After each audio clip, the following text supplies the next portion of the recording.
रहीमू बाबा के पास एक रीछ था। वो रीछ का तमाशा दिखाकर रोजी कमाते थे। वो रोज रीछ की रस्सी पकड़कर मुख्तलिफ जगहों पर जाते। एक दिन बाबा को अपने दोस्त के घर जाना था, जो ज़रा दूर रहते थे। बाबा ने रीछ को भी साथ ले लिया ताकि वो दोस्त को भी रीछ का तमाशा दिखा सके। बाबा चलते रहे। चलते चलते बाबा और रीछ थक गए, लेकिन दोस्त का घर ना आया।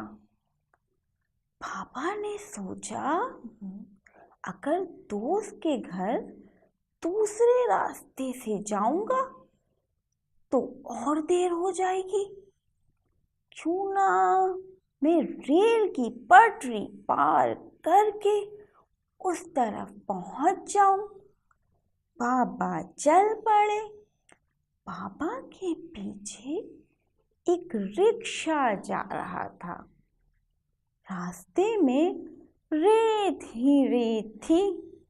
बाबा रीछ को लेकर पटरी पार करने लगे तो रीछ तो रास्ते में ही बैठ गया और बोला, मैं बहुत थक गया हूँ, मैं यहाँ आराम करूँगा।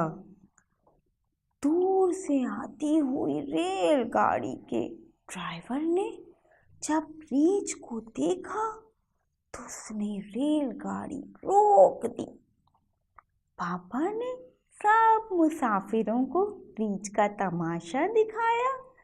सब लोग बहुत खुश हुए और फिर पापा रीछ को लेकर अपने दोस्त के घर चले गए।